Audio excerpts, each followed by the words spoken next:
Hi everyone, Aiden here at the etrailer. Today we're going to be taking a look at the etrailer Creeper Seat Toolbox. This is going to be a rolling cart that has 3 drawers and some side storage all around to store a wide variety of tools.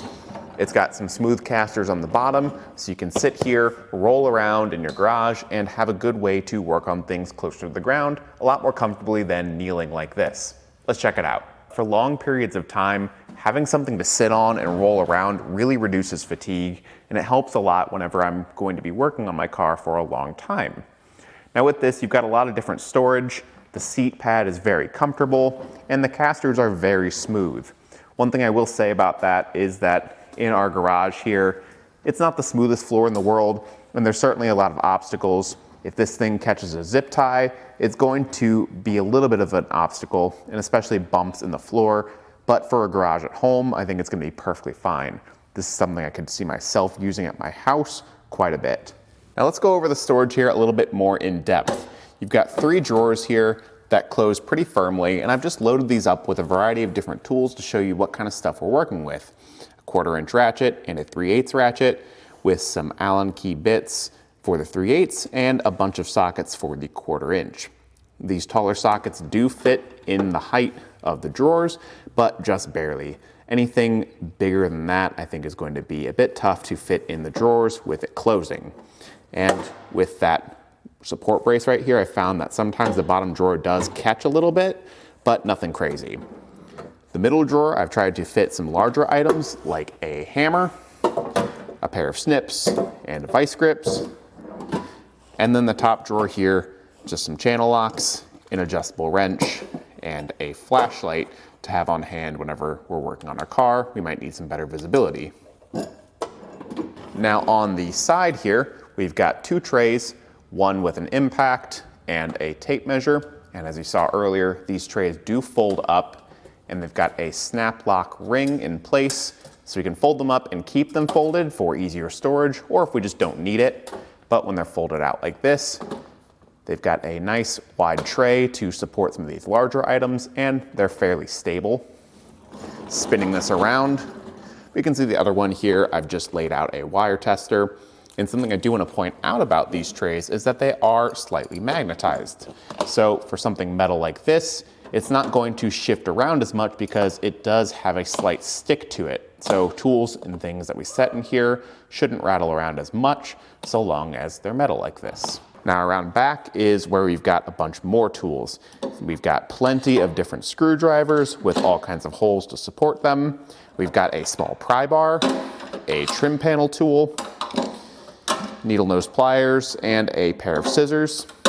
And those fit in the variety of different holes and slots on the back tray here. So as long as you've got the tools to fit, you've got a lot of options here for storage. One thing I will say back here is that some of your longer items, you've got to think about clearance from the floor and clearance from this support bar right here. Now let's talk about some measurements that you're working with here. The interior drawer dimensions are going to be 12 5/8 of an inch long, 7 3/4 of an inch deep, and 2.5 inches tall. Again, those are the interior usable dimensions, something to keep in mind. Spinning this around, I do want to get a measurement from the ground to the top of this tray where we're going to be storing things like screwdrivers, and it's going to be 8 3/4 of an inch. So as long as our tools are no longer than that, they shouldn't hit the ground. And then for the storage tray on the side here, that's going to be 3.5 inches deep and 11.5 inches long with a slightly curved edge here, and then a slight lip, which is going to be about 1 inch tall. For dimensions of the seat pad here, you're going to be working with 16 1/8 of an inch wide, 9 1/16 of an inch deep, and then for the overall height of that pad, 1 15/16 of an inch tall, almost 2 inches thick there, and it definitely feels nice. With a 350-pound weight capacity and a steel construction with a black powder coat finish, I'm really confident about the durability. I certainly feel secure and stable sitting on this. I feel like I can move around with ease. Even if I'm going to be sitting on it sideways here, where I have easier access to the drawers and the contents within, I feel like the seat has a nice wide base where I feel like I'm pretty stable. I can easily get out things like my flashlight and other tools like my trim panel tool, access things inside the fender liner of my truck, and get to them and not have to crouch while I'm doing it. I can do it from a comfortable seat right here where I can see everything that's going on and have access to different tools as I need them. So if I need to swap this out for a flat-headed screwdriver, I can do that.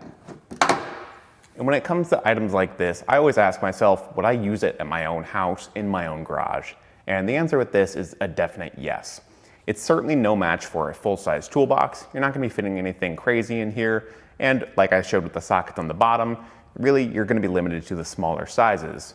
But for things like adjustable wrenches, screwdrivers, trim panel tools, pliers, things that we might need quickly and more often, I think it's gonna be perfectly fine. If we know we need a certain set of sockets, you can maybe set that in the tray to the right and swap those out between jobs and keep some of the smaller tools in the drawers below full time.